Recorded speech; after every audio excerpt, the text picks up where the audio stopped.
안녕하세요.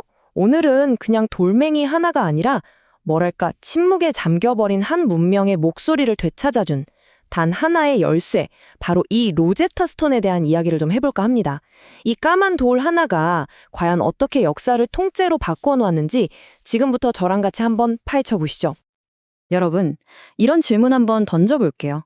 침묵에 잠긴 문명의 목소리를 어떻게 들을 수 있을까요? 이게 바로 로제타 스톤 이야기의 핵심이거든요.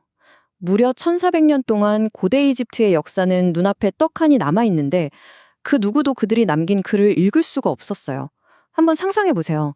거대한 피라미드와 스핑크스가 바로 눈앞에 있는데 정작 그들이 남긴 이야기는 단 한 글자도 읽을 수 없는 완벽한 침묵. 바로 그런 상태였던 겁니다. 자, 그럼 도대체 어떻게 한 문명 전체의 언어가 진화하고 또 어떻게 완전히 사라져버렸는지 그 이야기부터 차근차근 시작해 보겠습니다. 고대 이집트 문자 하면 보통 하나만 떠올리시겠지만 사실은 여러 종류가 있었어요. 처음에는 신과 왕을 위해서 신전에만 새기던 그림같이 생긴 신성 문자가 있었고요. 이걸 서기관들이 행정문서를 빨리 쓰려고 흘려 쓴 게 신관 문자입니다. 그리고 이게 시장의 상인들까지 일상에서 쓰게 되면서 더 간단해진 게 바로 민중문자죠. 그러니까 3000년의 역사 속에서 문자가 신성한 영역을 넘어서 점차 모든 사람의 삶 속으로 스며들었던 거예요. 그런데 역사의 흐름이라는 게 참 무섭습니다. 알렉산드로스 대왕이 들어오면서 그리스어가 퍼졌고 또 로마 제국이 기독교를 국교로 삼으면서 이집트 신전들은 그냥 문을 닫아버려요. 그럼 어떻게 됐을까요? 이 신성한 상형 문자는 이교도의 글이라면서 완전히 외면당한 거죠. 그리고 결국 서기 394년 마지막 기록을 끝으로 이 문자를 읽는 방법은 역사 속으로 정말 흔적도 없이 사라져버립니다. 1400년 동안의 침묵이 시작되는 순간이었어요. 그렇게 1400년 가까이 흐른 뒤에 이 위대한 열쇠는 정말 아무도 예상치 못한 곳에서 발견됩니다. 어디였을까요? 바로 나폴레옹 전쟁의 그 포화 속에서 말이죠. 1798년 나폴레옹이 이집트 원정을 떠나는데요. 이게 그냥 칼 만든 군대가 아니었어요. 무려 167명의 공학자, 수학자, 예술가까지. 그야말로 당대 최고의 지성들이 총 출동한 거죠. 한 손에는 총을, 다른 한 손에는 펜과 자를 들고 이집트로 향한 겁니다. 그리고 바로 다음에 7월 15일이었습니다.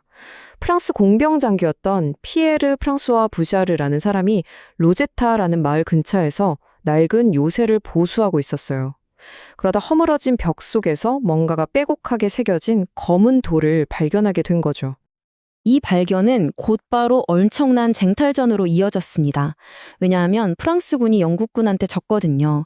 프랑스 학자들은 원본을 뺏기기 직전에 정말 필사적으로 탁본을 떠서 파리로 빼돌렸어요. 이걸 넘기느니 차라리 부숴버리겠다고 격렬하게 저항했지만 결국 원본은 영국군의 손에 넘어가서 런던으로 가게 됩니다. 하나의 열쇠가 두 개의 도시로 흩어지게 된 거죠. 자, 이제 이야기의 무대는 시끄러운 전장에서 학자들의 조용한 서재로 옮겨집니다. 유럽 최고의 지성들이 이 암호를 풀기 위해서 그야말로 지식의 릴레이 경주를 시작합니다. 가장 큰 돌파구는 이거였어요. 돌 맨 아래에 적힌 글자가 학자들에게 아주 익숙한 바로 고대 그리스어였다는 점입니다. 1802년에 마침내 이 그리스어가 번역되면서 학자들은 정말 환호성을 질렀죠. 왜냐? 이 돌에 세 가지 다른 문자로 똑같은 내용이 적혀 있다는 게 확인된 거니까요. 이건 뭐 잃어버린 문자를 해독할 완벽한 열쇠였던 겁니다. 그 수많은 상형 문자들 속에서 유독 학자들의 눈길을 확 사로잡은 게 있었습니다. 바로 이 타원형 테두리, 카르투슈라고 불리는 건데요. 다들 이렇게 생각한 거죠. 분명 이 안에 중요한 인물, 그러니까 왕의 이름이 있을 것이다. 바로 이 추측이 모든 것의 시작이었습니다. 사실 이 위대한 발견은 한 명의 천재가 짠 하고 나타나서 툰 게 아니라 두 라이벌의 지식 대결에 가까웠어요. 먼저 영국의 토머스 영이 프톨레마이오스라는 이름을 통해서 상형 문자에도 소리가 있다는 가능성의 문을 살짝 열었습니다. 근데 이분은 이걸 그냥 재미있는 퍼즐 정도로 여겼던 것 같아요. 그가 열어둔 그 문으로 자신의 인생 전부를 걸고 뛰어든 사람, 그가 바로 프랑스의 천재 언어학자 샹폴리옹이었습니다. 자, 이제 이야기의 클라이맥스입니다. 역사를 바꾼 그 유레카의 순간으로 지금 바로 함께 가보시죠. 1822년 샹폴리옹 앞에 프톨레마이오스와 클레오파트라 이름이 적힌 카르투슈가 딱 놓여 있었어요. 그는 정말 숨을 죽이고 두 이름을 비교하기 시작합니다. 프톨레마이오스의 P, 그리고 클레오파트라의 P, 프톨레마이오스의 O, 클레오파트라의 O. 이게 뭐죠? 글자가 똑같은 거예요. 바로 이거다. 이게 바로 수천 년 된 수수께끼를 풀 결정적인 증거였던 겁니다.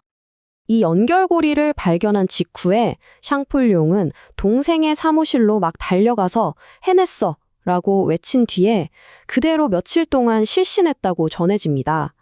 그 수년간의 집념이 드디어 결실을 맺는 정말 영화 같은 순간이었죠.